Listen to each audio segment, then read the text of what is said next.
Good evening everyone. उम्मीद करती हूँ सभी लोग बहुत बढ़िया तरीके से अपनी पढ़ाई कर रहे होंगे। और क्योंकि हरियाणा के एग्ज़ाम्स अब स्टार्ट हो गए हैं, नवंबर, दिसंबर, जनवरी, फरवरी, ये आपके बहुत ज़्यादा मेहनत करने का टाइम आ गया। और जब एग्ज़ाम बिल्कुल करीब हो और जब आपको पता हो कि अब आपका अगले महीने एग्ज़ाम है, तो फिर दिन रात एक करने का टाइम आ जाता है। बहुत ही ज़रूरी है इस टाइम पे कि आप दिन रात मेहनत करें। हरियाणा वाले सभी बच्चों को यही मैसेज है मेरा कि खूब पढ़ो। 2021 अगर तुम्हारे लिए नौकरी का साल होगा तो लाइफ पूरी तरह से बदल जाएगी। एक नौकरी आपके जीवन के पूरे तरीके को बदल देती है। आपका रहन सहन, लोगों का आपके प्रति रवैया, आपके तौर तरीके, आपका खान पान, आपकी लाइफ को देखने का एक नज़रिया, हर चीज़ में बदलाव आता है अगर आप सरकारी नौकरी में पहुंच जाते हैं। तो ये एक बार की मेहनत है, उसके बाद पूरा जीवन आपका सफल हो सकता है, बशर्ते कि आप अब इस मेहनत के टाइम को गंवाएं ना। इस मेहनत के टाइम को समझ लें, इसकी इंपॉर्टेंस को जान लें और खूब मेहनत करें। और मेहनत का मतलब होता है लगातार रोज़ रोज़ पहले से आगे बढ़ते जाना। जितना आपको कल आता था आज आपको उससे ज़्यादा आना चाहिए। कल आने वाले कल में आपको आज से ज़्यादा आना चाहिए। जब डेली आप थोड़ा थोड़ा थोड़ा थोड़ा विकास करेंगे ना अपना, तो फाइनली आप देखेंगे कि कुछ महीनों में आप में बहुत ज़्यादा चेंज आ जाएगा। एकदम से कोई नहीं बदलता, लेकिन धीरे धीरे धीरे धीरे लोगों में परिवर्तन आ जाता है। और पढ़ाई तो ऐसी ही चीज़ है कि जितनी आप प्रैक्टिस करेंगे उतने ज़्यादा आप और बेहतर बनते जाएंगे।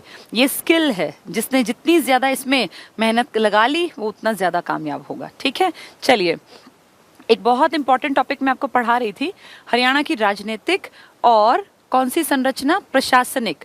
हमने राजनीति की बात की थी। मैंने आपके सामने विधानसभा के अध्यक्षों का टेबल बताया था।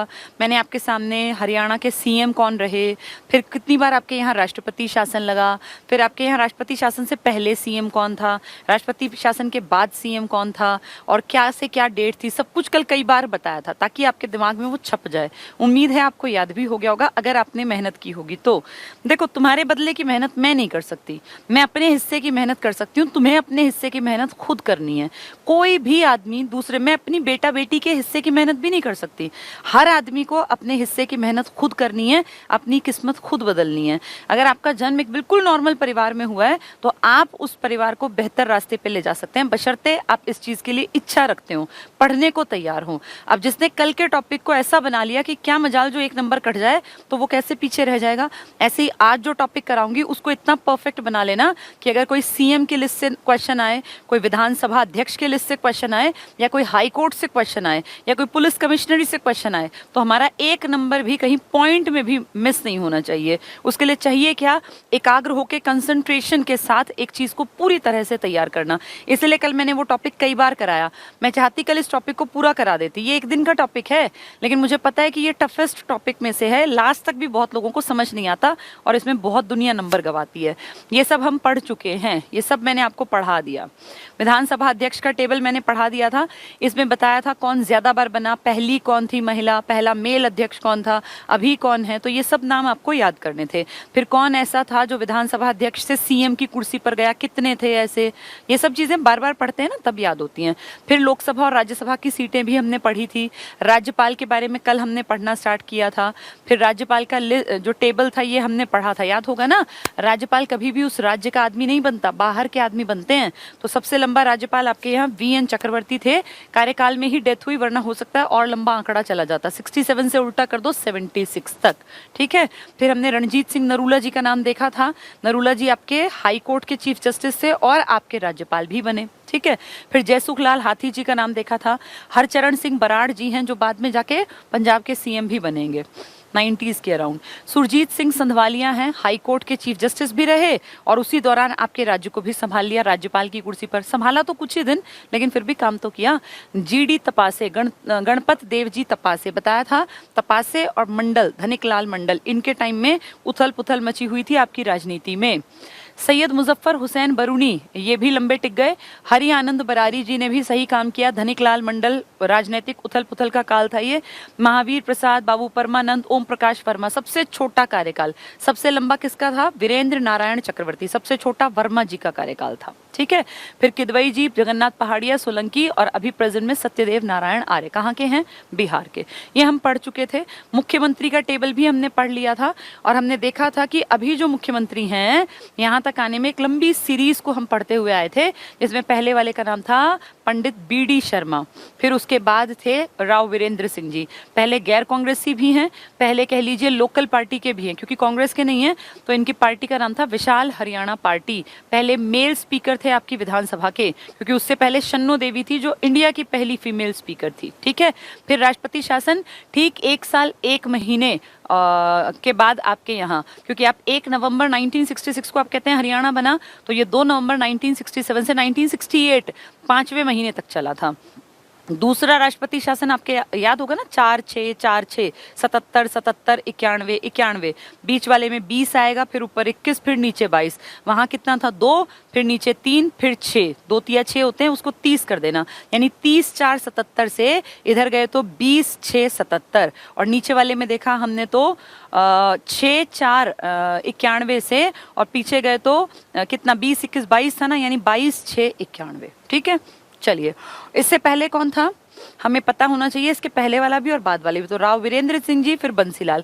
बंसीलाल जिनका टाइम पीरियड इंडिया के सबसे लॉन्गेस्ट सर्विंग सीएम्स की लिस्ट में भी जिनका नाम आता है, 12 साल जिनका कार्यकाल रहा सीएम की कुर्सी पर, और जिनके टाइम में हरियाणा का बहुत विकास हुआ, इलेक्ट्रिफिकेशन हुआ, हरियाणा में बहुत सारी चीजें हुई। शराबबंदी विधेयक तो खैर ये लेकर आए थे जब ये कांग्रेस से अलग हो गए थे 1996 में, लेकिन उससे पहले कांग्रेस में ये बड़े मंत्री के पद पर रहे, कैबिनेट मिनिस्ट्री इन्होंने संभाली। व्यक्तित्व में और थोड़ी डिटेल इनके बारे में जानेंगे बाद में जब व्यक्तित्व पढ़ेंगे। बीडी गुप्ता जी, बनारसी दास गुप्ता जी, इसके बाद फिर राष्ट्रपति शासन, फिर देवीलाल, भजनलाल। किताबें सबसे लंबा कहती हैं, लेकिन हम जब डिटेल में जाते हैं तो हमने देख लिया कि बंसीलाल जी का टाइम पीरियड ज्यादा है। अगर वो ना मिले तो भजनलाल, और अगर कहें लगातार में लंबा कार्यकाल तो प्रेजेंट में जो बैठे हैं इनसे पिछले वाले, यानी हुड्डा जी जो आज आपके विपक्ष के नेता हैं, उनका कार्यकाल, ठीक है। फिर ये सारे हमने कल पढ़ ही लिए थे। सबसे कम समय ओम प्रकाश चौटाला जी का था, 12/7 से 17/7, बार बार आए लेकिन टोटल 6.5-7 साल मुश्किल निकाले। फिर राष्ट्रपति शासन लास्ट लगा है 91 में, ठीक है। ये कल हमने पढ़ लिया था। भूपेंद्र सिंह हुड्डा सबसे लंबे समय तक। प्रशासनिक संरचना हम पढ़ रहे थे। सचिवालय मैंने बताया था, हर एक डिपार्टमेंट का मुखिया होता है सचिव, सचिव मतलब सेक्रेटरी, IAS रैंक का अधिकारी होता है, और पूरे के टोटल का एक सचिव होता है जो चीफ सेक्रेटरी होता है हरियाणा सरकार का। केशनी आनंद जी का नाम मैंने बताया था, जो महिला हैं, तीनों सिस्टर्स मैंने बताया था, ये भी हरियाणा में बड़े पदों पर रही। लेकिन अभी कल कई बच्चों ने मेरे पास मैसेज भी किया, मैंने भी जाके एक बार वैसे देखा कि करंट में क्या कुछ बदला, क्योंकि बदलने वाली चीजें हैं। तो देखा 1 अक्टूबर को, यानी पिछले महीने, ये केशनी आनंद जी रिटायर हो गई और अब इनकी जगह नए आ गए हैं।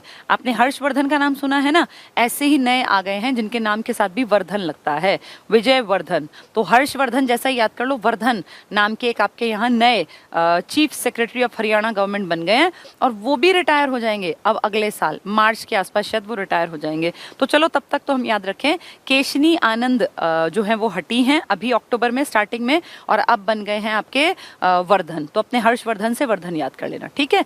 ये कल हमने पढ़ लिया था कि अलग अलग डिपार्टमेंट के अलग अलग सचिव होते हैं, और सचिवालय का जो हेड होता है वो जनरल, ये अपना चीफ सेक्रेटरी होता है। IAS रैंक के ऑफिसर ही ये बन पाते हैं। प्रशासनिक ढांचा, ये हमें आज पढ़ना था। यहाँ से स्टार्ट करते हैं। ये भी मैंने बीच बीच में कई बार बताया है। आपके हरियाणा में कुल कितने डिवीजन हैं, कितने मंडल हैं? 6। इन सब 6 मंडलों में आपके कमिश्नर बैठते हैं, और वो कमिश्नर क्या करते हैं, जो हर एक जिले, हर एक मंडल में जिले हैं भाई, 3 3 3 4 4 6 ऐसे 5 ऐसे तो बटे हुए हैं ना आपके जिले। तो इन मंडलों के मुखिया जो होते हैं, जो पूरे मंडल की जिम्मेदारी लेते हैं डिवीजन की, वो कमिश्नर होते हैं आपके यहाँ। उस कमिश्नर के पास दिक्कत कब आती है, अगर किसी जिले का DC अपने जिले को संभाल ना पाए, कुछ प्रॉब्लम उसको फेस करे, वो उसे लगे कि मेरी डीलिंग सही नहीं है या मैं ढंग से इस प्रॉब्लम को सॉर्ट आउट अकेला नहीं कर सकता, तो वो कमिश्नर तक बात पहुंचाता है, उनके गाइडेंस में काम करता है। अदरवाइज हर एक जिले के ऊपर एक DC बैठा है। प्रशासनिक ढांचा ऐसा बनाया गया कि DC के कंधों पे जिम्मेदारी है पूरे जिले की, कि भाई पूरा जिला तुझे संभालना है प्रशासन में, ठीक है। तो आपके यहाँ मंडल या डिवीजन है 6, और इन 6 मंडलों का आप नाम भी जानते हैं, घर KF, ये नाम है आपके मंडल का, ठीक है। आपके मंडल का नाम क्या है? घर, GHAR, और KF। ये स्टार्टिंग में मैंने आपको जिलेवार परिचय में अच्छी तरह बताया था। गुड़गांव, हिसार, अंबाला, रोहतक, गुड़गांव, हिसार, अंबाला, रोहतक, करनाल और फरीदाबाद। गुड़गांव मंडल में आपके 3 जिले हैं, गुड़गांव, रेवाड़ी, महेंद्रगढ़। हिसार मंडल में आपके 4 जिले हैं, हिसार, फतेहाबाद, जींद, सिरसा। अंबाला मंडल में आपके 4 जिले हैं, पंचकुला, अंबाला, यमुनानगर और कुरुक्षेत्र। रोहतक मंडल में आपके 5 जिले हैं, रोहतक, सोनीपत और इधर आ जाओगे तो चरखी दादरी, भिवानी और झज्जर। करनाल मंडल में आपके 3 जिले हैं, करनाल, कैथल, पानीपत। फरीदाबाद में फिर आपके 3 जिले हैं, फरीदाबाद, पलवल और नूह। तो आप देख रहे हैं 4 4 8 8 और 3 3 6 और 9, तो कितने हो गए ये 17 17 और 5 22 सारे जिले हमें पता हैं। तो जिले कुल कितने हैं आपके 22, कितनों में डिवाइडेड हैं ये 6 मंडलों में। सबसे बड़ा अगर एरिया वाइज कहेंगे तो हिसार मंडल है, सबसे बड़ा जिलों की संख्या के अनुसार देखेंगे तो ये अपना रोहतक मंडल है। कितने हैं इसमें 5, तो 4 4 के 2 हैं हिसार और अंबाला, 3 3 के 3 हैं गुड़गांव, फरीदाबाद और करनाल, और एक सबसे बड़ा है रोहतक, लेकिन एरिया में ज्यादा बड़ा है हिसार। ठीक है, जिलों की बात करें, जिलों की संख्या आपको दिख रही है यहाँ 22 है। तो मंडल आपके 6 हैं, जिले 22 हैं। उपमंडल ये हैं आपके 72, 73 नहीं है, ये 72 उपमंडल हैं, 72। तहसील है 93, 93 भी इसी से बनता है ना। तो मंडल कितने थे 6, और 6 से सीधे कर देना उपमंडल 72, तो 6 मंडल उपमंडल 72। ठीक है, उसके बाद जिले कितने 22, तहसील त से है तो 93, उप तहसील कहेंगे तो 50 है। देखो ये रहा, उप तहसील कहेंगे तो 50 हैं। तो 6 22, अगर 6 के बाद कहें उपमंडल कितने हैं तो आप कहोगे जी 72। ठीक है, 22 जिले इसमें डिवाइडेड हैं। और इसके बाद कहें 93, तो त से 93, त से तहसील, उप तहसील है तो 50 हैं। कस्बे कितने हैं आपके, कस्बे मतलब शहर टाइप, तो 154 आपके यहाँ पे शहर हैं, टाउन्स हैं, सिटीज हैं। आपके यहाँ community development block, community development block पूछे कितने ब्लॉक हैं हरियाणा में, तो आप कहोगे जी 140 ब्लॉक हैं। कितने गांव हैं हरियाणा में, तो 6848 गांव हैं। पहले 6841 पढ़ते थे हम। और कहें इन सब गांव में ग्राम पंचायतें कितनी हैं, तो पहले 62-12 पढ़ते थे, लेकिन अब सबसे करंट में जो विकिपीडिया और इन सब पे दिखाया हुआ है वो है 62-22। ठीक है, 62-22 ये आपकी ग्राम पंचायत है, ये आपके गांव हैं। ये 72 क्या हैं आपके उपमंडल, आपके जिले हैं 22, आपके मंडल हैं 6, 93 त से तहसील हैं, उप तहसील 50, शहर आपके 154 हैं, गांव आपके 6848, तो 68-48। और आपके यहाँ पे जो ग्रामीण पंचायत हैं, जितने पंचायत जो इलाके कवर करती हैं वो 62-22 हैं। ठीक है, पहले 62-12 पढ़ते थे, ये 6841, तो थोड़ा चेंज है इनमें। चलो आगे बढ़ते हैं। लोकायुक्त कौन होता है, ऑम्बर्ड्समैन। ये जो लोग पॉलिटिकल साइंस पढ़ के आए हैं, ऐप पर ये मैंने बहुत डिटेल से बताया था। हर एक राज्य में ऑम्बर्ड्समैन की नियुक्ति करना, ऑम्बर्ड्समैन की नियुक्ति करना अनिवार्य है। कब से, पिछले साल के मार्च से। क्यों, क्योंकि आपके देश में लोकायुक्त बन गया, लोकपाल बन गया। तो आपके देश में जो लोकपाल का काम है वो आपके राज्य में लोकायुक्त का काम है। ये लोकपाल और लोकायुक्त बहुत अच्छी पोस्ट थी, बहुत अच्छा कॉन्सेप्ट था, और ये स्कैंडेवियन देशों से लिया गया है। पेपर में पूछ लेंगे ये स्कैंडेवियन ये देश हैं, या स्कैंडेवियाई लिख देते हैं, इन देशों से लिया गया है, जिनमें स्वीडन सबसे इंपॉर्टेंट है। स्वीडन, नॉर्वे, डेनमार्क पूरा गुच्छा है ना यूरोप का, वो स्कैंडेवियाई देश कहलाते हैं। इनसे हमने टॉपिक उठाया, और हरियाणा में सबसे पहले 1999 में इसकी नियुक्ति कर दी गई थी ऑम्बर्ड्समैन की, परंतु अधिकार में विधायी शक्ति नहीं थी। फिर क्या फायदा, जब पावर ही नहीं है फिर क्या फायदा। लेकिन सफल नहीं है, कोई बात नहीं, हमने याद कर लिया भैया हमारे यहाँ लोकायुक्त है। पहला कौन बना था, जस्टिस प्रीतम पाल सिंह। इसके पूरे नाम के आगे जस्टिस लिखते हैं, हमेशा जजेस ही बन पाते हैं। प्रीतम पाल सिंह आपके पहले लोकायुक्त थे। अब कौन है, अब है नवल किशोर अग्रवाल। अब जो आपके प्रेजेंट में है ना, उनका है NK, नवल किशोर। तो अब है आपके नवल किशोर, ये भी जज रहे हैं। नवल किशोर छत्तीसगढ़ में जज रहे थे ये। नवल किशोर अग्रवाल, NK अग्रवाल। तो नवल किशोर अग्रवाल प्रेजेंट में आपके लोकायुक्त हैं। ठीक है, जजेस को बनाते हैं। अब अगला है पुलिस कमिश्नरी और रेंज। पर आपके राज्य में ये जो है ना, इसकी कोई पावर नहीं है एज सच, तो दिखावटी है बस। पुलिस कमिश्नरी और रेंज, इसको सिखाने से पहले एक बार मैं इसको ना रफ में आपको बता दूं, क्योंकि ये इंपॉर्टेंट टॉपिक है, ये पूछ सकते हैं कई बार एग्जाम्स में, इस तरह की चीजें आ जाती हैं। अब ध्यान से समझना, आपके हरियाणा में घर के F तो आपको पता ही है, घर के F ये क्या है, आपके मंडल हैं। इन मंडलों में जिलों की संख्या हमें पता है अच्छी तरह, 3 है, 4 है, 4 है, 5 है, 3 है, 3 है ना। अब इस गुड़गांव के मंडल में और हिसार, अंबाला, रोहतक, करनाल और फरीदाबाद के मंडलों में जितने जितने जिले हैं, जैसे इसमें कौन कौन है, इसमें है गुरुग्राम, इसमें है रेवाड़ी और इसमें है एमजी मतलब महेंद्रगढ़, इसमें है हमारा बहुत बड़ा सा हिसार, हिसार के साथ ही बड़ा सा पड़ेगा सिरसा और यहीं पड़ेगा फतेहाबाद और इनके बिल्कुल पास पड़ेगा जींद। इसके बाद अंबाला की बात करें तो अंबाला, बिल्कुल अंबाला में से ही साथ कटकर बनाया गया पंचकुला, पंचकुला अंबाला, अंबाला के बिल्कुल साइड में आ जाएगा यमुनानगर और अंबाला और यमुनानगर के नीचे की तरफ आ जाएगा आपका कुरुक्षेत्र।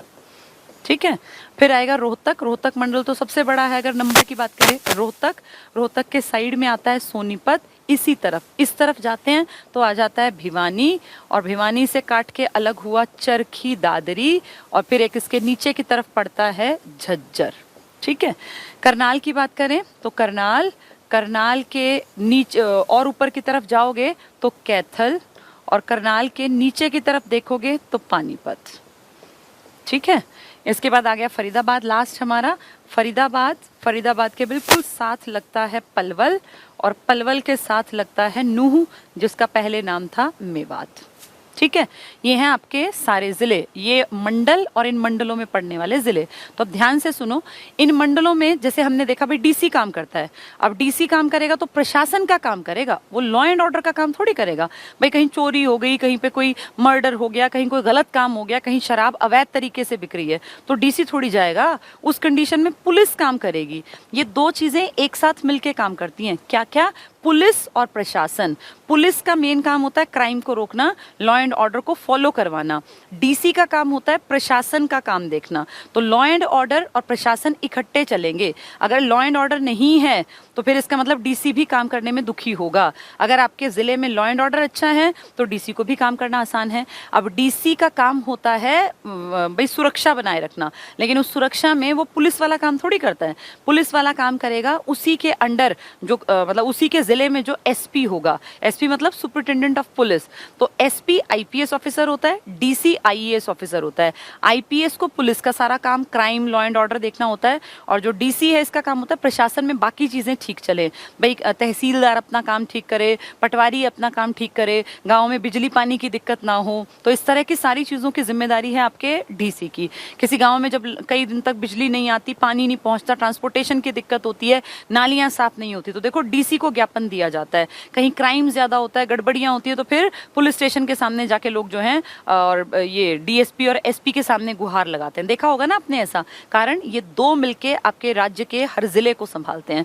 तो अब तक हम जो बात कर रहे थे वो थी डीसी की बात, प्रशासन की। अब आते हैं हम लॉ एंड ऑर्डर कैसे देखते हैं। तो आज हम पुलिस की बात कर रहे हैं, इसीलिए हम बात करेंगे पुलिस में एक चीज होती है कमिश्नरी, पुलिस कमिश्नरी। इसको कमिश्नरेट भी लिख देते हैं, कमिश्नरेट, NARATE लिख देते हैं, कमिश्नरेट। और एक होती है पुलिस की रेंज। तो पुलिस कमिश्नरी और पुलिस रेंज ये वो कमिश्नर नहीं है जो आप अभी यहां तक पढ़ रहे थे कि भाई इनमें कमिश्नर बैठते हैं, वो थे प्रशासन वाले कमिश्नर। अब हम पढ़ रहे हैं पुलिस की कमिश्नरी, तो दोनों पैरेलल में चलेंगे। पुलिस कमिश्नरी आपके हरियाणा में होंगी तो इन्हीं में, तो आपके यहाँ पुलिस कमिश्नरी 3 है हरियाणा में। 3 पुलिस कमिश्नरेट क्षेत्र हैं, कौन कौन से, GPF, जी का मतलब गुरुग्राम, P का मतलब पंचकुला और F का मतलब होगा फरीदाबाद। ठीक है, ये 3 आपकी पुलिस कमिश्नरी हैं। तो इनमें से इनके नाम काट दो। अब जहां पुलिस कमिश्नरी है ना वो पुलिस रेंज में नहीं आएगा, क्योंकि कमिश्नरी में तो ऑलरेडी बहुत बड़ा अफसर बैठा है, उसको संभालने के लिए मतलब डीजीपी रैंक का आदमी बैठा है, तो फिर उसके लिए आपको आईजी की जरूरत नहीं पड़ेगी, छोटे अधिकारी की जरूरत नहीं पड़ेगी। तो पुलिस कमिश्नरी जो हमने अब तक पढ़ी वो थे कमिश्नर्स, उनका काम था ये बिजली, पानी, नालियां, ट्रांसपोर्टेशन, शिक्षा, इस तरह की बातें। अब हम पढ़ रहे हैं पुलिस, पुलिस को इससे जोड़ के समझो। 3 कमिश्नरी हैं आपके पुलिस में, कहाँ कहाँ, GPF, गुड़गांव, पंचकुला, फरीदाबाद। तो गुड़गांव को हम काट दें, ये पुलिस रेंज में नहीं आएगा। ठीक है, अब मैं इसका देखो कलर चेंज कर देती हूँ, कहाँ कहाँ पुलिस रेंज नहीं होगी, हम इसी में से समझ लेंगे पुलिस रेंज। गुड़गांव को भूल जाना, पुलिस रेंज में नहीं पड़ेगा। पंचकुला भी नहीं पड़ेगा, काट दो, क्योंकि ये तो कमिश्नरी का इलाका है, यहाँ तो पहले ही बड़ा अफसर बैठा है। फरीदाबाद भी नहीं पड़ेगा, तो फिर पुलिस रेंज में कौन कौन पड़ेंगे? पुलिस रेंज में हिसार की पूरी पट्टी पड़ेगी, ये है पुलिस रेंज आपकी। अंबाला की पूरी पट्टी नहीं है, रोहतक की पूरी पट्टी पुलिस रेंज में पड़ेगी, तो रोहतक एक रेंज है। करनाल की पूरी पट्टी रेंज में आएगी, तो करनाल एक रेंज है। 3 ये हुई। इसके बाद चौथी और पांचवी, 5 रेंज है ना आपकी। तो अब ध्यान से देखो, चौथी को अंबाला मानेंगे, बस एक में नहीं है, बाकी तीनों में, तीनों पुलिस रेंज में आती है। 4 रेंज हुई। अब ये सिर्फ 2 हैं और 2 इसमें हैं, तो इनको अलग अलग रेंज ना बना के इकट्ठी एक रेंज बना दिया, इसको और इसको, और कह दिया ये हरियाणा के दक्षिणी हिस्से में पड़ती है ना भाई, साउथ की बेल्ट ही तो है। मैप मैंने आपको कितनी बार समझाया कि साउथ की तरफ पड़ते हैं ये। गुड़गांव, रेवाड़ी, महेंद्रगढ़ एक पट्टी है, और उसके नीचे की पट्टी है फरीदाबाद, पलवल और मेवात। तो कह दिया कि इसके 2 में तो ऑलरेडी कमिश्नरी है, तो रेंज की जरूरत नहीं। इन चारों को मिला के कह दिया ये दक्षिणी रेंज बन गई। तो कौन सी रेंज बन गई है? दक्षिणी या साउथ रेंज, दक्षिणी रेंज। तो हरियाणा में मंडल पूछेंगे तो 6 हैं, जिले पूछेंगे तो 22, लेकिन इस 22 जिलों को जब पुलिस के उसमें डिवाइड किया गया तो पुलिस रेंज बना दी गई 5। इन 5 में टोटल जब आपकी ये 6 हैं तो 5 की जरूरत क्यों पड़ी? क्योंकि सबसे ऊपर वाली और सबसे नीचे वाली में 3-3 में से 2 में तो पुलिस कमिश्नरी है, तो 2 उसकी बच गई, 2 इसकी इकट्ठी कर दी भाई, छोटी सी तो बेल्ट है, इसी को नाम दे दिया दक्षिणी रेंज। एक आधी किताब में इसको रेवाड़ी रेंज भी लिखते हैं, क्योंकि पहले इसका नाम रेवाड़ी रेंज ही था। ठीक है। इस अंबाला वाली में से पंचकुला को काट दो, बाकी सब अपनी अपनी रेंज के एरिया में आते हैं। जैसे आपने पढ़ा कि हर जिले में एक डीसी होता है, ऐसे पुलिस जिले भी बनाए गए हैं। आपके हरियाणा में 2 पुलिस जिले हैं मेन, एक तो हिसार वाले के अंडर, कहाँ गया हिसार, ये रहा, तो एक पुलिस जिला आपका है हांसी, हांसी हिसार, ठीक है, और एक है आपका गुड़गांव के अंडर पड़ने वाला मानेसर। तो 2 पुलिस जिले हैं आपके, एक मानेसर और एक हांसी। पुलिस जिले पूछ लेंगे, ये पुलिस जिले कहाँ कहाँ हैं आपके? हांसी में और मानेसर में, ठीक है। पुलिस कमिश्नरी कितनी है आपकी? 3। कौन सी? जीपीएफ, गुड़गांव, पंचकुला और एफ मतलब फरीदाबाद। पुलिस रेंज कितनी है आपकी? 5। कौन कौन सी? अंबाला रेंज है आपके पास, जो घर है ना घर, उसमें गुड़गांव को भूल जाओ। HAR, हिसार, अंबाला, रोहतक, करनाल, ये चारों हैं रेंज। बस इसमें से वो काट देना जहां पे पुलिस कमिश्नरी हो, यानी पंचकुला काट दो। इस और इस रेंज में टोटल 6 थे, जिनमें से 2 कमिश्नरी में आ गए, तो फिर 4 को इकट्ठे करके क्या बोल दिया? दक्षिणी रेंज है। समझ में आया? यानी पुलिस की रेंज अगर पेपर में पूछेंगे तुमसे, तो तुम पुलिस रेंज में सीधे बताओगे। जैसे ही पुलिस का टॉपिक आए ना, तो तुम्हारे दिमाग में सीधे एक पिक्चर बननी चाहिए। क्या? पहली चीज है कमिश्नरेट, कमिश्नरेट या पुलिस कमिश्नरी कह लो इसको, दोनों एक ही मतलब है, कमिश्नरी। कितनी है पुलिस कमिश्नरी? तो आप कहोगे 3। कौन कौन सी? जीपीएफ। जीपीएफ पहले ना लोगों का सरकारी नौकरियों में जो थे, किसी के फादर होंगे तो पता होगा, ग्रॉस प्रोविडेंट फंड जीपीएफ कटता था। इसमें क्या होता था? आदमी अपनी मर्जी से अपनी तनख्वाह का एक हिस्सा कटवाता था सरकार के पास, सरकार उसके तनख्वाह के हिस्से को अपने पास सेफ रखती थी। हर महीने जीपीएफ कटवाना जरूरी था। जब वो आदमी रिटायर होता था तो वो जीपीएफ का पैसा उस आदमी को मिलता था, तो लाखों रुपए मिलते थे। तो फिर जीपीएफ एक तरह से सिक्योरिटी थी आपकी, जो आपने सरकार के पास जमा करा रखी थी। अब ये जीपीएफ बंद हो गया और अब सीपीएफ मिलता है इसी की बजाय, जो सरकारी नौकरी में है। तो 3 है हमारी कमिश्नरी, जीपीएफ, गुड़गांव, पंचकुला, फरीदाबाद, ठीक है। अब वो कहेंगे पुलिस रेंज बता दो जी कितनी है आपके में, तो हम कहेंगे जी हरियाणा में हमारे पास 5 पुलिस रेंज है। कौन कौन सी? तो गुड़गांव नहीं है, आपका फॉर्मूला है ना घर के एफ, इसी से सब कुछ समझ में आता है। ये और ये रेंज में नहीं है, क्योंकि इन दोनों में कमिश्नरी है। इन दोनों के 2-2 बच गए ना, गुड़गांव का रेवाड़ी और महेंद्रगढ़, और फरीदाबाद का पलवल और मेवात। इन चारों को मिला के दक्षिण रेंज बना दिया। बाकी सब हिसार, अंबाला, रोहतक और करनाल, 4 रेंज तो ये, और इन दोनों को मिला के बना दी दक्षिणी रेंज, साउथ रेंज। तो कितनी रेंज हो गई आपकी? 5 रेंज हो गई। इनमें सबसे नई कहलाएंगे अगर पूछेंगे तो आप कहोगे अंबाला रेंज सबसे नई है, ठीक है। इसके बाद वो पूछेंगे आपके पुलिस जिले कितने फेमस हैं, तो आप कहोगे वैसे तो हर जिले में पुलिस है, लेकिन पुलिस जिला अगर वो पूछ रहे हैं तो आपको 2 चीजों पे नजर रखनी है। या तो वो हांसी पूछना चाह रहे हैं या गुड़गांव का मानेसर। ये पुलिस से जुड़े मेन काम हैं। जो अब तक आप पढ़ रहे थे वो थे इससे डीसी वाली चीजें, कमिश्नर वाली चीजें। आज आप जो पढ़ रहे हो ये पुलिस की चीजें हैं। तो पुलिस कमिश्नरी कितनी है? आपके अगर वैसे देखें डिवीजन में तो 6 कमिश्नर बैठते हैं, लेकिन पुलिस कमिश्नरेट पूछेंगे तो आप कहोगे 3। वैसे आपके जिले जो डिवाइडेड है मंडल में वो हैं 6, लेकिन कमिश्नरी हैं आपकी 3। फिर कहेंगे पुलिस रेंज कितनी है तो 5। घर के एफ में से जी और एफ को काट दो, बीच वाले सारे हैं और ऊपर नीचे वाले को आप दक्षिणी रेंज में गिनोगे। 3 कमिश्नरी हैं जी पी एफ, इन तीनों को रेंज में मत गिनना, ठीक है। और पुलिस जिले पूछेंगे तो हांसी कह दोगे हिसार वाला और मानेसर कह दोगे गुड़गांव वाला, ठीक है। चलो वापस आते हैं, किस पे मिलेगा वो, ओपीएस पे ना। चलो अब थोड़ा सा पढ़ते हैं, अब समझ में आ जाएगा। किसी भी चीज को समझ के पढ़ोगे तो फायदे में रहोगे। देखो अब पुलिस कमिश्नरी और रेंज, तो अब आते ही दिमाग में क्या है, कमिश्नरी 3 जीपीएफ और रेंज 5, ऊपर नीचे वाली को दक्षिणी रेंज में डालना है। हरियाणा में पंचकुला, गुड़गांव और फरीदाबाद 3 पुलिस कमिश्नरी हैं। तो कितनी पुलिस कमिश्नरी हैं आपके यहाँ, 3। ऐसे याद नहीं होगा, जीपीएफ से याद करना। हांसी जो हिसार का हिस्सा है इसको पुलिस जिला और अंबाला को नई पुलिस रेंज घोषित किया गया है। तो 2 पुलिस जिले बता दो, एक हांसी एक मानेसर। नई पुलिस रेंज कौन सी है, अंबाला। बहुत सारे लोग सोचेंगे अंबाला तो पहले से थी, नहीं थी। नई पुलिस रेंज अंबाला, सबसे नई पुलिस रेंज अंबाला, और सबसे नया पुलिस जिला कौन सा है आपका, हांसी और मानेसर। दोनों नए बराबर ही हैं, कोई बहुत पहले नहीं थे ये। अब पुलिस रेंज दिखा रहे हैं आपको, ये देखो घर के एफ था ना, उसी को इन्होंने यूज कर लिया। अंबाला, करनाल, रोहतक, हिसार दक्षिणी रेंज। अंबाला में से सिर्फ एक गायब किया, पंचकुला। क्यों, क्योंकि वो कमिश्नरी में आता है। करनाल के 3 ले लिए, रोहतक के 5 ले लिए, हिसार के 4 ले लिए, इसकी अपना फरीदाबाद की और गुड़गांव की दोनों में कमिश्नरी है, फरीदाबाद गुड़गांव, तो उनके 4 ले लिए। इकट्ठे करके क्या कह दिया, दक्षिणी रेंज है, ठीक है। अब इसमें नंबर ना कट जाए तुम्हारे, कहीं वहां जाके तुम्हें समझ ही ना आए कौन सी रेंज किस में है। अब अगला टॉपिक आता है न्यायिक प्रशासन। आपके यहाँ न्यायालय के ऊपर, इसके ऊपर भी थोड़ी सी बातचीत करनी पड़ेगी। जैसे किसी भी कॉन्सेप्ट को पहले समझ के आगे बढ़ेंगे तो पेपर में दुखी नहीं होंगे। अब ध्यान से समझना, हमारे यहाँ अंग्रेजों के time government of India act आया था एक 1915 में, एक तरह का कानून मान लो अंग्रेजों के टाइम में। इसके तहत हमारे हरियाणा, पंजाब, उस टाइम तो एक ही था, पाकिस्तान भी हमारे साथ ही था, तब सब एक था। तो एक हाई कोर्ट बनाया गया 1919 में इस एक्ट के तहत, और ये बनाया गया हमारे लाहौर में। तब तो हमारा ही था ना ये हिस्सा, लाहौर में बनाया गया, ठीक है। लाहौर हाई कोर्ट इसको नाम दिया गया। यहाँ बड़े बड़े वकील हुए, बड़े बड़े इस तरह के नामी गिरामी लोग जो थे वो लाहौर हाई कोर्ट में वकालत करते थे। अब यहाँ कोर्ट ठीक चलता रहा, आपको आज़ादी मिली और आज़ादी के बाद लाहौर चला गया पाकिस्तान के पास। 1947 में आपको अपना कोर्ट नया बनाना पड़ा, क्योंकि लाहौर वाला तो वहाँ चला गया, तो आपने बना लिया अपने शिमला में। और ये शिमला हाई कोर्ट है जहाँ पूरे के पूरे उस टाइम पर पंजाब की बैठक होती थी। पंजाब में पेप्सू भी आता था।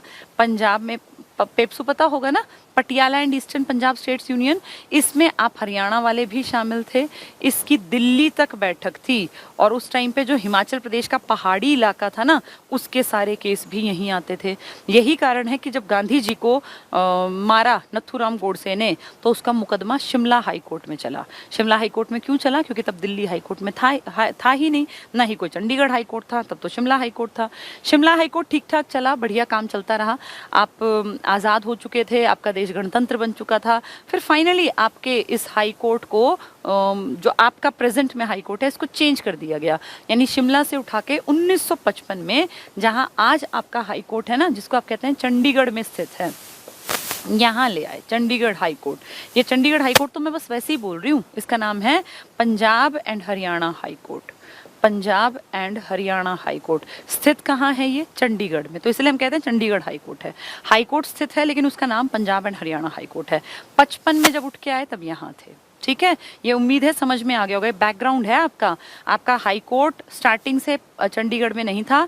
1915 के गवर्नमेंट ऑफ इंडिया एक्ट के तहत ये बनाया 1919 में। तो पूछे बना कब, तो 1919 में। कहाँ, लाहौर। 47 में ये आपको कहाँ लाना पड़ा, वो तो वहीं रह गई बिल्डिंग, आपने अपना बना लिया इसमें शिमला में। फिर शिमला से भी आप उठा के 55 में कहाँ ले आए, 47 से 55 तक आपने वहीं केसेस देखे। फिर 55 में आपका आ गया जहाँ प्रेजेंट में है। जो आज आपका हाई कोर्ट है ना, बहुत सुंदर बिल्डिंग है। आप सब जानते हैं चंडीगढ़ का वास्तुकार था ली कार्बूजियर। ली कार्बूसियर, इसी ने आपका चंडीगढ़ हाई कोर्ट को भी डिजाइन किया है, इसी ने आपका सचिवालय बनाया है, इसी ने जितनी बड़ी बड़ी बिल्डिंग्स है ना पंचकुला में और चंडीगढ़ में वो ज्यादातर इसी की डिजाइन की हुई है। मेनली तो चंडीगढ़ तो सारा इसी का बनाया हुआ है। तो कार्बूजियर ने डिजाइन बनाया है आपके हाई कोर्ट का।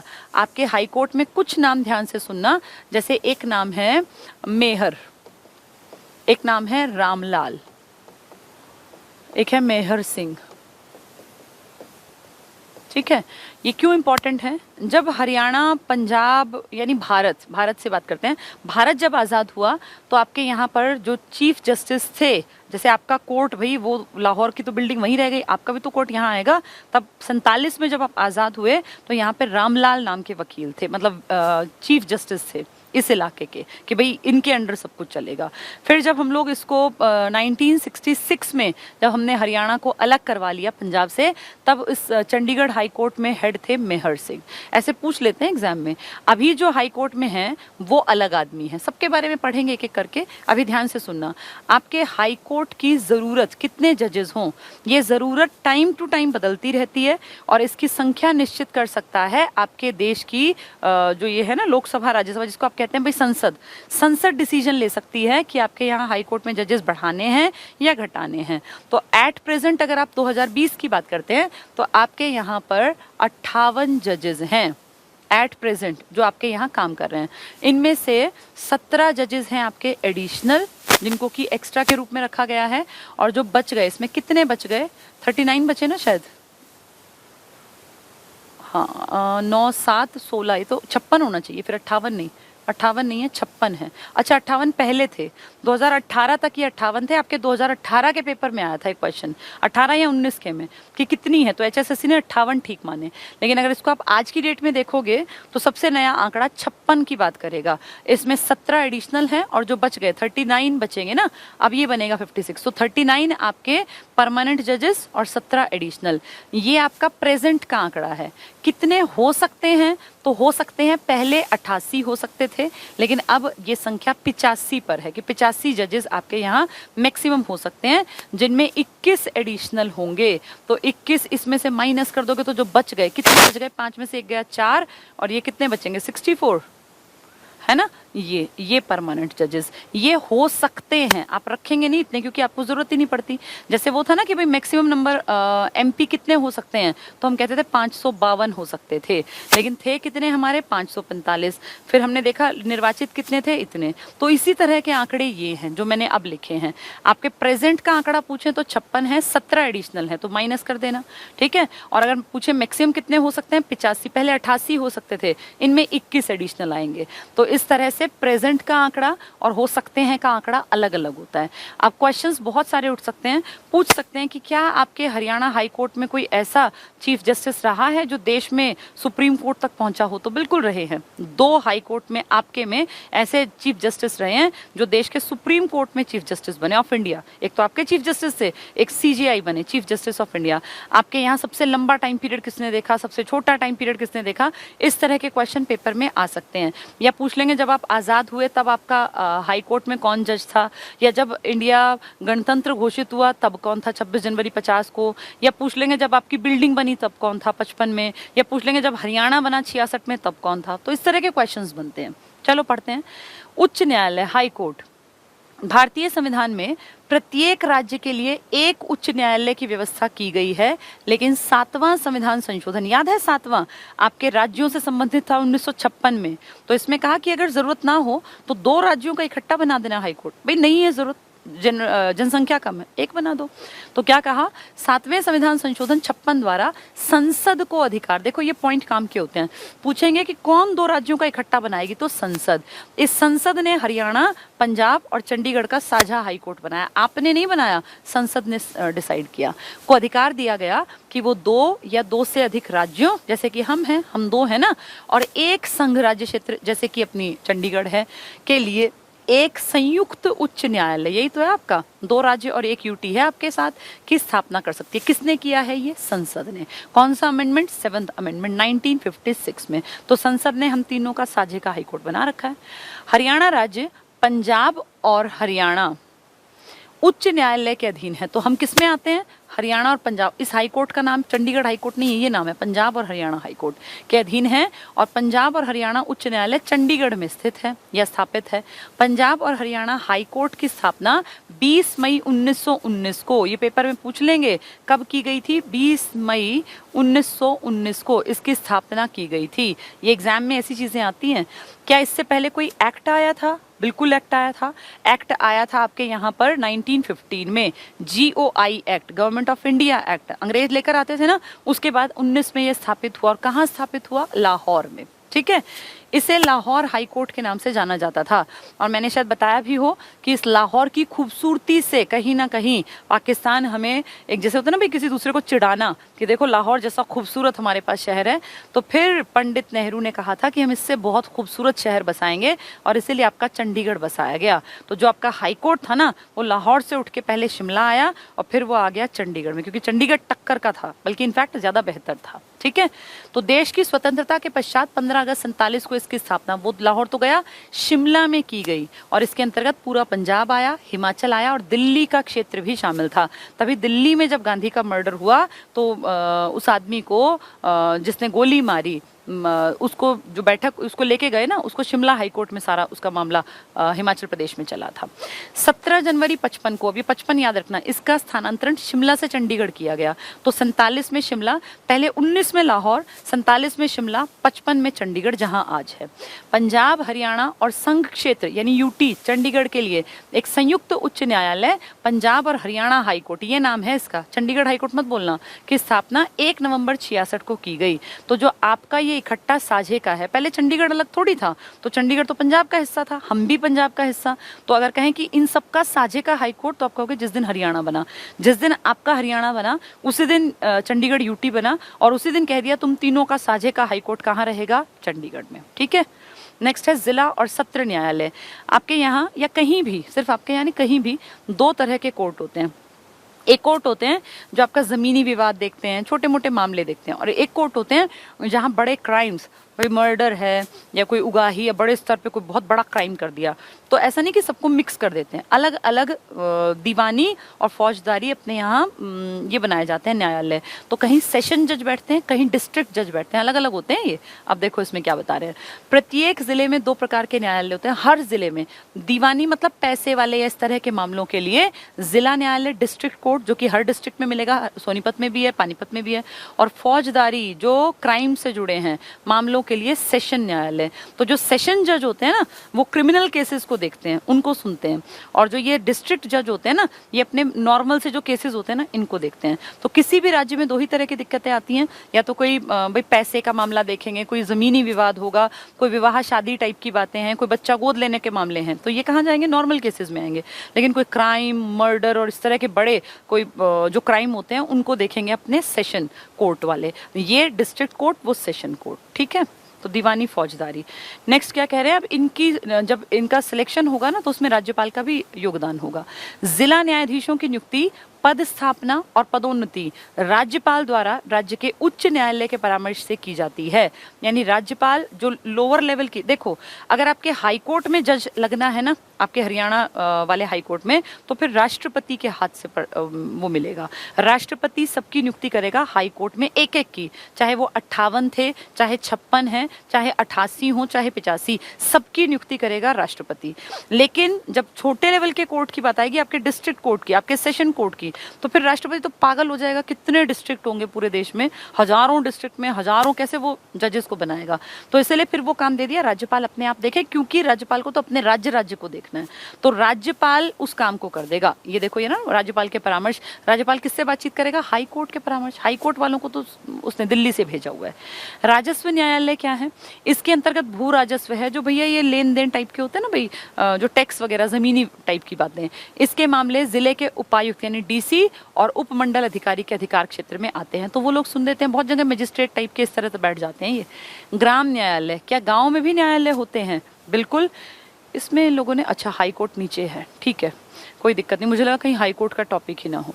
ग्राम न्यायालय क्या होते हैं भाई, गाँव में क्या करते हैं, लोकल लेवल पे चीजें सुन ली, कोई वकील की जरूरत नहीं है, कुछ रुपए का एक लिमिट होती है, इतने तक का वो लोगों के ऊपर जुर्माना भी लगा सकते हैं। लेकिन गाँव के न्यायालय के लिए कोई वकील की जरूरत नहीं होती, और वहां कोई ऐसा नहीं कि हर आदमी अपने आप को रिप्रेजेंट खुद ही कर देता है, ठीक है। तो कुछ राज्यों में पंचायत न्यायालय भी छोटे दीवानी और फौजदारी मामलों का निर्णय करते हैं। इन्हें न्याय पंचायत, ग्राम कचहरी, अदालती पंचायत और पंचायत अदालत आदि नामों से जाना जाता है। हरियाणा में पहला मोबाइल न्यायालय मेवात में स्थापित किया गया। तो मेवात, जिसको कि आप कहते हैं कि बहुत पिछड़ा हुआ है, वहां पहला मोबाइल न्यायालय मतलब मूवेबल न्यायालय है। ये बहुत इंपॉर्टेंट पॉइंट है। फरीदाबाद और कुरुक्षेत्र ये आ चुका, ये कुछ किताबों में फरीदाबाद और हिसार लिखा होता है, गलत है, हिसार आया था पेपर में। ये फरीदाबाद में जनसंख्या बहुत ज्यादा है और कुरुक्षेत्र में दुनिया घूमने बहुत आती है क्योंकि हमारी धर्म नगरी है। तो यहाँ पर्यावरण की हमेशा चिंता रहती है, तो पर्यावरण न्यायालय बना दिए। ऐसा है नहीं, ऐसा तुम सोच लो ताकि तुम्हें याद रह जाए। तो आपके 2 पर्यावरण न्यायालय हैं जो पर्यावरण में गड़बड़ होने पर तुरंत एक्टिव हो जाएंगे। वो ऐसे केसेस देखेंगे, मान लीजिए कहीं कोई कंपनी कोई फैक्ट्री उत्पादन करती है, बहुत ज्यादा प्लास्टिक की बॉटल्स का, पॉलिथीन्स का और गंद मचा रहे हैं, तो पर्यावरण न्यायालय में जाएगा वो मामला। पर्यावरण न्यायालय कहाँ, जहाँ आबादी ज्यादा, तो फरीदाबाद, और जहाँ एक घूमने टूरिज्म के लोग बहुत आते हैं, क्योंकि आपका सबसे ज्यादा जो फेमस है वो कुरुक्षेत्र ही तो है ना। लोग धर्म नगरी में घूमने आते हैं, धार्मिक तीर्थ स्थलों पे, तो वहां पर्यावरण की हमें केयर करनी है, वरना लोग पॉलिथीन फेंक जाएंगे, गंदगी फेंक जाएंगे। तो आपके 2 पर्यावरण न्यायालय कहाँ कहाँ है, आबादी से सीधा जोड़ लेना और अपने कुरुक्षेत्र से। तो ये अपना फरीदाबाद और कुरुक्षेत्र। हिसार गलत है, बहुत किताबों में हिसार लिखा है। और पर्यावरण न्यायालय इंपॉर्टेंट टॉपिक है आपके हरियाणा में। पंजाब और हरियाणा उच्च न्यायालय के मुख्य न्यायाधीश कौन कौन रहे, ये इंपॉर्टेंट है। कुछ नाम अब ध्यान से देखते चलना। रामलाल जी आपके पहले, जब आपका देश आज़ाद हुआ 47 में, क्योंकि 15 अगस्त को आप आज़ाद हुए, तो 15 अगस्त को लाहौर उनके पास था। अब हम अकेले खाली थोड़ी बैठते, भैया चला गया लाहौर तो क्या हुआ, आदमी तो हमारे यहाँ भी थे, पढ़े लिखे हम भी थे, समझदार हम भी थे, हमने अपना नया बना लिया कामकाज। तो हमने क्या किया, जो शिमला में हाई कोर्ट आ गया, रामलाल देश के पहले आज़ादी के बाद हमारे, मतलब हमारे इन द सेंस तब हम पंजाब थे और पंजाब जो है हिमाचल प्रदेश के ही हिस्से में था, तो रामलाल जो है पहले आपके चीफ जस्टिस बने आज़ादी के टाइम पे, ठीक है। उसके बाद सुधीरंजन दास बने, जब आपके यहाँ सच्चर फॉर्मूला आया था, याद है, 1 अक्टूबर 1949 को, याद होगा ना, उस टाइम पर आपके यहाँ सुधीरंजन दास जी थे, जिसको जनता ने स्वीकार किया। Eric Weston, important, very important. Eric Weston क्यों इंपॉर्टेंट है, क्योंकि इसके टाइम पर आपके देश में गणतंत्र दिवस मनाया गया। देखो एक एक आदमी के साथ पॉइंट जोड़ के याद करना पड़ेगा। एरिक वेस्टन नाम विदेशी है, इनके टाइम में आप रिपब्लिक बने या आप गणतंत्र घोषित हुए 26 जनवरी 1950। देख लो ये आ गया, 21 जनवरी को आ गया था ये, आप 26 जनवरी को बने। तो क्या नाम है, एरिक वेस्टन। वेस्टन, ठीक है, वेस्टर्न विदेशी नाम है, वेस्टर्न जैसा लग रहा है। एरिक वेस्टन था, जिस दिन आप अपने देश को गणतंत्र घोषित कर रहे थे, उस दिन आपके यहाँ पे हाई कोर्ट में वेस्टर्न बैठे हुए थे, ठीक है। अब इससे ऊपर वाले दोनों इंपॉर्टेंट हैं। देखो पहला कौन था, तो राम की कृपा हुई, राम की कृपा हुई, तो राम के टाइम पे आप पहली बार 47 में। फिर जब आपके यहाँ सच्चर फॉर्मूला आया तो लोगों ने कहा हम किसी के दास नहीं बनेंगे और हम सच्चर फॉर्मूले को नहीं मानेंगे। राम की कृपा से आप 47 में आजाद हो गए, दास नहीं बनने को राजी हुए लोग सच्चर फॉर्मूले के तहत, और वेस्टर्न, वेस्ट की तरफ से हम 26 जनवरी को गणतंत्र बन गए, ठीक है। अगला बहुत इंपॉर्टेंट, अमरनाथ भंडारी। क्यों इंपॉर्टेंट, क्योंकि इस आदमी के टाइम में आपकी बिल्डिंग जो 55 की बात कर रहे थे ना हम, एक तो देखो इसका टाइम पीरियड कितना लंबा, 52 से, और देखना जरा कब तक चलेगा ये, 52 से 59 तक। तो सबसे लंबा कार्यकाल, पहला पॉइंट इसके नाम पर, सबसे लंबा जो आपके यहाँ chief justice of Haryana high court या हरियाणा पंजाब हाई कोर्ट रहा, सबसे लंबा चीफ जस्टिस कौन रहा, अमर हो गया ये, अमरनाथ भंडारी। और इसके टाइम पर आपके हरियाणा में जो आप 55 तक कहाँ थे, हिमाचल प्रदेश में बैठे थे ना, अब यहाँ आ गए आप, तो जो आप चंडीगढ़ शिफ्ट हुए हो ना, वो अमरनाथ भंडारी के टाइम में हुए, क्योंकि देखो 55 इसके बीच में आएगा। तो 2 पॉइंट याद रखना अमरनाथ भंडारी के। क्या क्या याद रखोगे, इनके टाइम में हमारी प्रेजेंट में जो हमारी लोकेशन है, जहां आज हम हैं हाई कोर्ट के नाम पर, वहां पहुंचे हैं अमरनाथ भंडारी जी के टाइम पर, और इनका सबसे लंबा कार्यकाल था, ठीक है। सुधीरंजन दास के टाइम क्या हुआ, लोग क्या बोले, हम दास नहीं बनेंगे, हम क्या नहीं मानेंगे, कौन सा फॉर्मूला, सच्चर फॉर्मूला। और जब आप अलग हुए तो राम का नाम आपने लिया 15 अगस्त 47 को। राम 47 में, दास नहीं बनोगे सच्चर के टाइम में। फिर तीसरा हमने क्या पढ़ा, एरिक वेस्टन, वेस्टर्न के टाइम में आप गणतंत्र कहलाए 26 जनवरी का दिन। और अमरनाथ भंडारी, लंबा चला, नाम ही अमर है, लंबा चला, सबसे लंबा कार्यकाल चीफ जस्टिस के रूप में। और इनके टाइम में आपकी प्रेजेंट में जहां बिल्डिंग है ना 55 में, वो इनके टाइम में आई, अमरनाथ भंडारी। ठीक है, अगले ज्यादा इंपॉर्टेंट नहीं है, बस नाम पढ़ेंगे। अगला नाम है गोपाल दास खोसला, कुछ ऐसा अलग से नहीं हुआ। डोनाल्ड फाल्शा, इसके टाइम में भी कुछ खास नहीं हुआ, लेकिन अब होगा मेहर सिंह। मेहर सिंह फिर इंपॉर्टेंट नाम, क्यों? क्योंकि इनके टाइम में आपके ऊपर मेहर हुई और आप हरियाणा के रूप में अस्तित्व में आ गए। 1/11/1966, ये उसी साल आए थे, 30/5/66 को। तो सबसे पहला आपका रामलाल था, राम का नाम लेके आप अलग हुए थे पाकिस्तान से। उसके बाद सुधीररंजन दास थे, सच्चर फॉर्मूले का दास नहीं बनने से लोगों ने मना कर दिया था। फिर आपने पढ़ा था वेस्टर्न था, जब 26 जनवरी 1950 में हुआ। फिर आपने पढ़ा अमरनाथ भंडारी जी थे, अमरनाथ का नाम लंबा, तो अमरनाथ सबसे लंबा कार्यकाल नाप गए। और क्या कर गए अमरनाथ, अमरनाथ के टाइम में आपकी बिल्डिंग यहाँ आई जहाँ थी। ठीक है, फिर मेहर सिंह की मेहर हुई और हम हरियाणा अलग निकल गया। पहले राम का नाम लेके हम पंजाब पाकिस्तान से अलग हुए, और अब हमारे ऊपर मेहर हुई और हरियाणा अलग, पंजाब से भी अलग हो गया। ठीक है, इसके बाद हरबंस सिंह का कोई बहुत लंबा चौड़ा ऐसा नहीं है कि जिसको आप अलग से पढ़े। ठीक है, रहे थे हमारे चीफ जस्टिस। दया कृष्ण महाजन भी ठीक है जस्टिस रहे।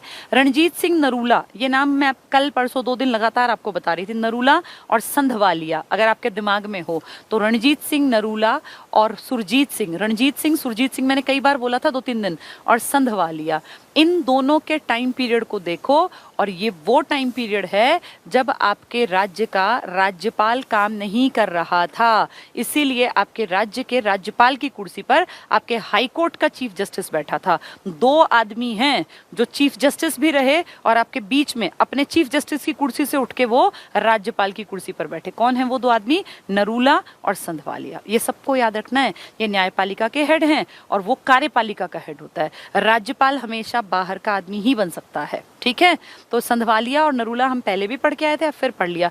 ये पहले राज्यपाल बने हैं या पहले चीफ जस्टिस है? ये चीफ जस्टिस हैं, अपनी कुर्सी छोड़ के राज्यपाल की कुर्सी पे कुछ दिनों के लिए बैठे थे, नरूला और संधवालिया। देखो कितने सारे नाम याद करने हैं, लेकिन हो जाएंगे अगर आप सोचोगे ना कि मैं कर सकता हूँ, मैं कर सकता हूँ, तो बहुत आसान है।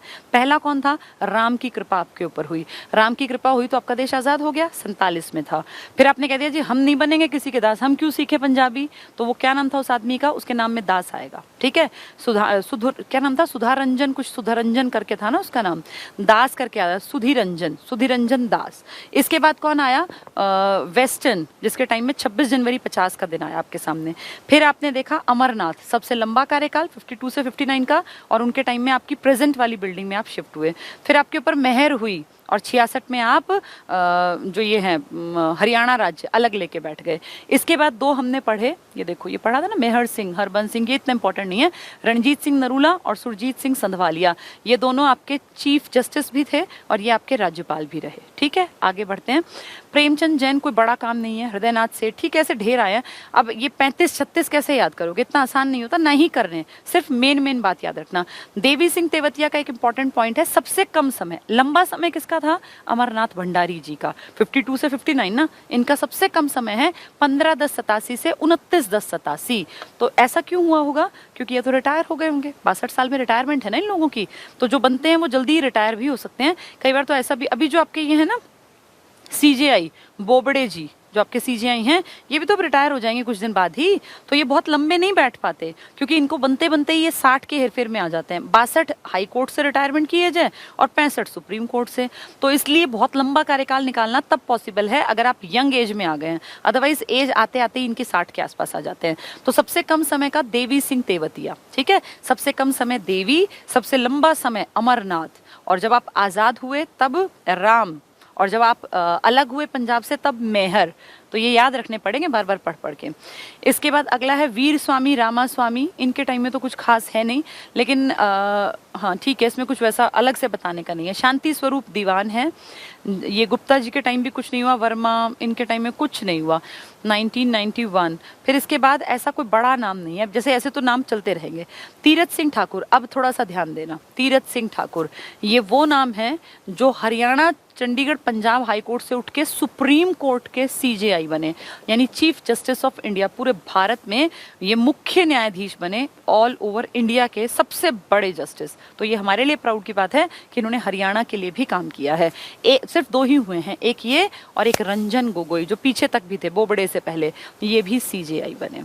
तो 2 आपके हाई कोर्ट के चीफ जस्टिस राज्यपाल बने हैं। कौन कौन थे? नरूला और संधवालिया। और 2 आपके हाई कोर्ट के चीफ जस्टिस देश के सुप्रीम कोर्ट के चीफ जस्टिस बने हैं। कौन कौन? ये हैं ठाकुर, तीरथ सिंह, TS ठाकुर लिखते हैं, तीरथ सिंह ठाकुर और रंजन गोगोई। ठीक है, ये दोनों अलग अलग पॉइंट हैं। फिर इसके बाद AK सीकरी है, इनका कुछ नहीं है कॉल का। शिया वैक्स जल, ये भी पीछे थे। फिर ये अब प्रेजेंट में है रविशंकर झा। ये कब तक रहेंगे? जब तक ये 62 के नहीं होते। बस मेरे ख्याल हार्डली 1 साल पकड़ेंगे, नहीं तो फिर ये हट जाएंगे। हो सकता है कुछ महीनों के ही हो। रविशंकर झा ये प्रेजेंट में है आपके, रविशंकर झा। 2-4 बार बोलोगे ना तब याद रह जाएगा। ज्ञान कौन थे आपके? विधानसभा के अध्यक्ष थे। प्रेजेंट में विधानसभा के अध्यक्ष ज्ञान है और प्रेजेंट में आपके न्यायमूर्ति का नाम है रविशंकर झा। ठीक है, रविशंकर झा। तो 2 अपने हाई कोर्ट वाले बताना जो राज्यपाल बने, नरूला और संधवालिया। 2 अपने बता दो जो सुप्रीम कोर्ट में गए, तो क्या नाम था उनका? रंजन गोगोई और तीरथ सिंह ठाकुर। जब तुम आजाद हुए तब तुम्हारे ऊपर राम ने कृपा की थी, तो क्या नाम था उस पहले वाले का? उसका नाम था राम। देखो ये रहा। अब जो मेन है दोबारा रिवाइज करा रही हूँ। राम की कृपा से तुम आजाद हुए, दास ने मना कर दिया, हम सच्चर फॉर्मूले को नहीं मानेंगे। वेस्टर्न के टाइम में तुमने 26 जनवरी मनाई, भंडारी का सबसे लंबा कार्यकाल था और तुम्हारी बिल्डिंग आई शिमला में। ठीक है, इसके बाद मेहर सिंह की मेहर हुई और तुम हरियाणा बन गए। इसके बाद रणजीत सिंह नरूला आपके चीफ जस्टिस भी हैं और आपके राज्यपाल भी बने। सुरजीत सिंह संधवालिया चीफ जस्टिस भी हैं और इसी बीच में राज्यपाल भी बने। इसके बाद देवी सिंह छोटा सा नाम है तो सबसे छोटा समय तक ये आपके चीफ जस्टिस रहे, फिर रिटायर हो गए होंगे। इसके बाद 2 बड़े नाम जिन्होंने भारत में भी संभाला है कामधाम, तीरथ सिंह ठाकुर, TS ठाकुर और रंजन गोगोई, ये CJI बने, चीफ जस्टिस ऑफ इंडिया। पहले आपके चीफ जस्टिस रहे, फिर ये बने दिल्ली के। और प्रेजेंट में आपके यहाँ बैठे हैं रविशंकर झा जी। ठीक है, तो 1915 government of India act, 1919 Lahore में, 1947 शिमला में, 1955 चंडीगढ़ में और उसके बाद 1966 में ये आप तीनों के साझे का हाई कोर्ट। तो तीनों के टाइम में अलग अलग टाइम में कौन कौन जजेस रहे ये याद रखना पड़ेगा। थोड़ा सा कॉम्प्लेक्स लगता है लेकिन आसान है, 2-3 बार पढ़ोगे याद हो जाएगा। अब देखो ये 3 टेबल अलग अलग हैं।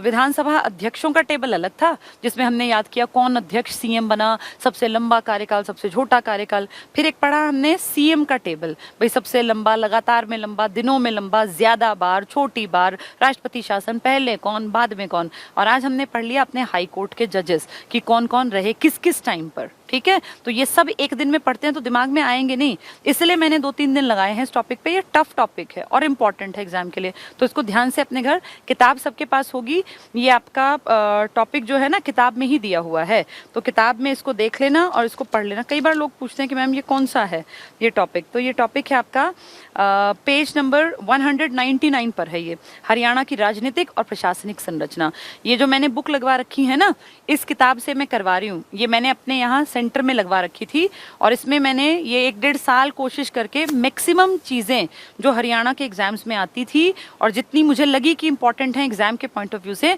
वो इसमें डलवाई थी। ये किताब थोड़ी सी मोटी है लेकिन इसमें काफी चीजें कवर हो जाती है। कोशिश की है कि मैक्सिमम पेपर में जो आने की उम्मीद है। अब देखो हरियाणा के बारे में आप कह कुछ नहीं सकते, हो सकता है किताब में से एक भी क्वेश्चन न डालें, उनका कोई भरोसा नहीं क्या बना दें, लेकिन फिर भी हमें कुछ तो पढ़ के जाना पड़ेगा। इसीलिए इस किताब में से मैक्सिमम मैंने, जैसे सब किताबें सारी अच्छी होती हैं, कोई किताब खराब नहीं होती और हर टीचर बहुत मेहनत करके किताब निकालता है। किताब निकालना कोई हंसी खेल नहीं होता, 1-1.5 साल कम से कम लगता है किताब बनाने में, क्योंकि किताब लिखने में बहुत सारी चीज़ों को आपको गूगल पे सर्च करना पड़ता है, सरकार की साइट्स पे जाना पड़ता है, ढेरों जगह से कलेक्शन करनी पड़ती है, तब एक किताब बनती है। मैंने कोशिश की थी कि हर चीज़ को मैं बार बार थोड़ा थोड़ा घुमा फिरा के रिपीट भी करवा दूं किताब में, इसलिए इसके पेजेस थोड़े ज़्यादा हो गए। लेकिन अगर आप इसको कायदे से पढ़ोगे ना तो यकीनन आपकी समझ बहुत अच्छी बन जाएगी अपने राज्य को लेकर। ठीक है, चलिए स्थानीय स्वशासन की बात करते हैं। हरियाणा में पंचायती राज, आप सब जानते हैं कि पंचायती राज में आपके देश में, इसको थोड़ा सा मैं समझाऊंगी फिर इसको पढ़ाऊंगी।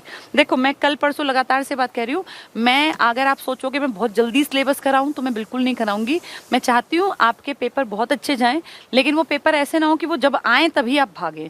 आप ये सोच के पढ़ें कि मुझे 3-4 महीने लगेंगे लेकिन मेरी तैयारी बेस्ट हो जाएगी, उस हिसाब से हम पढ़ेंगे। ठीक है, इसलिए इस टॉपिक को मैं एक दिन में ना करा के 3-4 दिन आराम से लगा दूँ। दूंगी कि तुम्हें दिक्कत ना आए।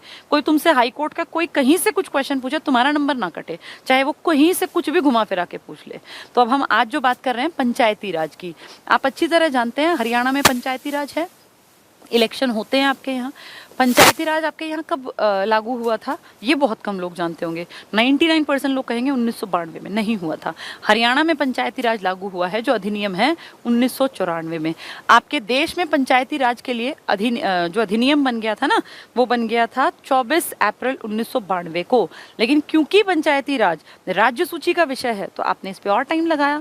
और आपसे पहले इस देश में सिर्फ एक ये अपना राजस्थान है, पड़ोसी राजस्थान, जिसने कि एजुकेशनल क्वालिफिकेशन को कंपलसरी कर दिया था कि भाई मेरे यहाँ पे अगर किसी को इसमें आना है, पंचायत का हिस्सा बनना है, तो उसको एजुकेशनल क्वालिफिकेशन इतनी कंपलसरी है। पहला राज्य था ये 2014 में। आपने भी तुरंत से स्टेप लिया इसके तुरंत बाद, और आपने 2015 में अपने हरियाणा में कह दिया जिसको हरियाणा में पंचायत का हिस्सा बनना है, पढ़ा लिखा होना जरूरी है। कितनी पढ़ाई लिखाई आपने रखवाई, तो आपने कहा अगर हमारे यहाँ पंचायत का हिस्सा बनना है और अगर आप जनरल कैटेगरी के हैं, जनरल कास्ट के हैं, तो आपको 10वीं पास होना, मार्कशीट के साथ आपके पास ये होना चाहिए कि भाई मैंने 10वीं पास की है, तभी आप एलिजिबल है, वरना आप एलिजिबल नहीं है। 10th पास होना, ये मेल के लिए है।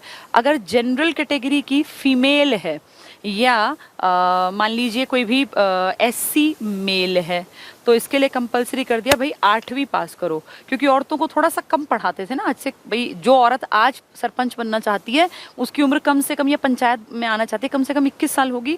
20 साल पहले देश की स्थिति खराब तो थी ही, तब कौन इतना पढ़ाता था। तो सोच लिया कि कोई बात नहीं, उस टाइम की औरतें अगर 8वीं भी पास हो गई तो बहुत है। अगर SC मेल है तो 8वीं होना चाहिए। SC को भी थोड़ी छूट दी, मेल को। जनरल मेल है तो 10वीं पास, SC मेल है तो 8वीं पास, महिला जनरल की है तो 8वीं। और अगर कोई महिला भी है, फीमेल भी है और SC भी है, तो इस कंडीशन में तो स्थिति और खराब होगी ना पढ़ाई की। तो कह दिया इनका 5th पास होना भी चल जाएगा। तो अगर जनरल कैटेगरी की औरत है तो 8वीं, 2 साल कम चल जाएंगे। जनरल कैटेगरी का आदमी है तो 10वीं, SC आदमी है तो 8वीं, और SC भी और महिला भी है तो 5वीं पास। आप सेकंड हैं अपने देश में जिन्होंने पंचायत के लिए मिनिमम क्वालिफिकेशन को कंपलसरी कर दिया। अगर इससे कम का कोई कागज पत्री नहीं है ना इस लेवल का, तो फिर कोई भी पंचायत का हिस्सा नहीं बन सकता। ठीक है, पंचायत के आपके यहाँ अलग अलग भाग होते हैं, आपको पता होगा। आपकी पंचायत कितने इस पर है, 3 स्तरों पर है। इंडिया में पंचायत के 3 स्तर हैं पूरे भारत में, मेन जगहों पर। सबसे पहले सबसे नीचे होती है आपकी ग्राम पंचायत। आपके हरियाणा में भी ग्राम पंचायत है। 62-22 हमने पढ़ा, तो ग्राम पंचायत हर गांव में बन जाती है। अगर आबादी बहुत ही कम हो तो 2 गांव की इकट्ठी करके भी इसका चुनाव कर लेते हैं। ग्राम पंचायत को चुनती है उस गांव के ग्राम सभा के मेंबर।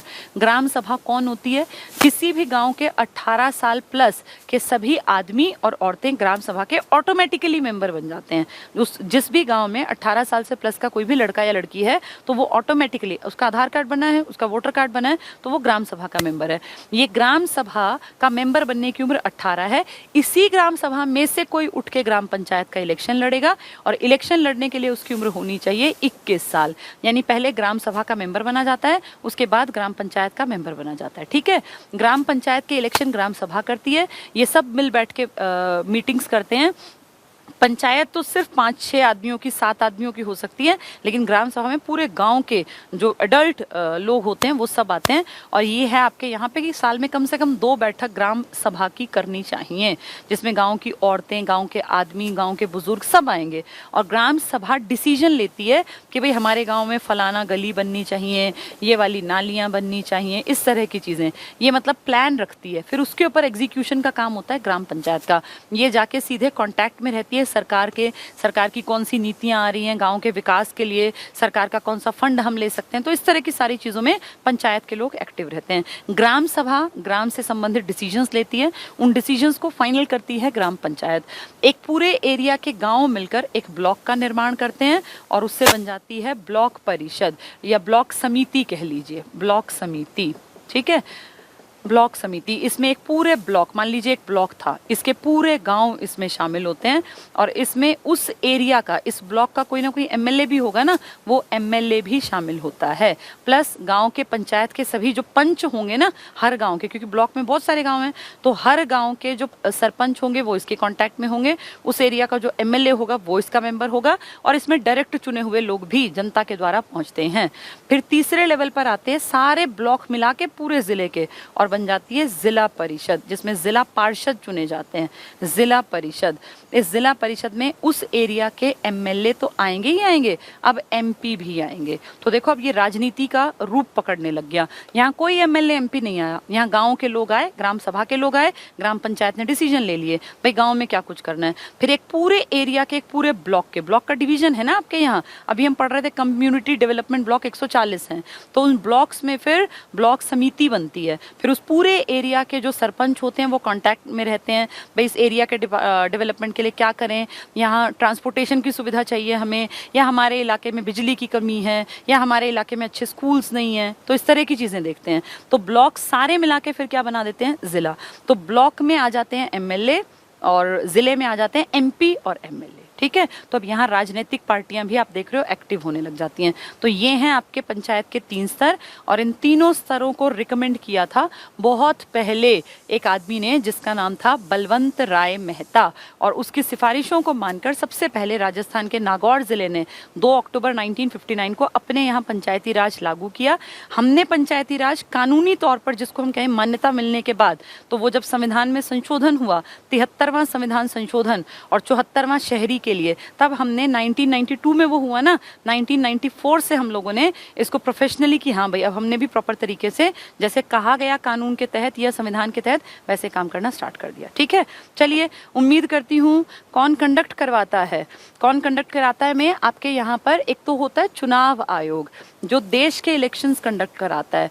चुनाव आयोग आर्टिकल 324 के तहत पूरे देश के इलेक्शंस कराएगा, लोकसभा के, राज्यसभा के, विधानसभा के, विधान परिषद के, राष्ट्रपति के, उपराष्ट्रपति के, आपके राज्य के भी कराएगा। ये एमएलए वाले ही तो होते हैं, लेकिन ये आपके राज्य के गांव का ठेका नहीं लेगा, इसको ऑलरेडी बहुत काम है। तो उसके लिए आपने क्या किया, आपने अपने अपने राज्य में, हर राज्य ने एक राज्य चुनाव आयोग गठित कर लिया। हर राज्य में एक राज्य चुनाव आयोग है, ये एमएलए का नहीं कराएगा, इसका काम सिर्फ और सिर्फ है जो पंचायत के चुनाव होते हैं ये कंडक्ट कराना, और जो जिला स्तर पर जो ये शहरी स्वशासन वाले हैं ना, जिसमें आप नगर निगम, नगर पालिका, पार्षद और ये सब चुने जाते हैं, मेयर वगैरह, वो इलेक्शन कंडक्ट कराता है। तो राज्य चुनाव आयोग लोकल लेवल के इलेक्शंस कंडक्ट कराएगा, एमएलए के नहीं कराएगा, वो देश का चुनाव आयोग कराएगा, ठीक है। चलिए, आज के लिए इतना ही पढ़ते हैं, तो अब कल आगे इसी सीरीज को आगे बढ़ाएंगे और शायद कल ये कंप्लीशन पे आ जाएगा। थैंक यू, घर पे जरूर पढ़ा करो।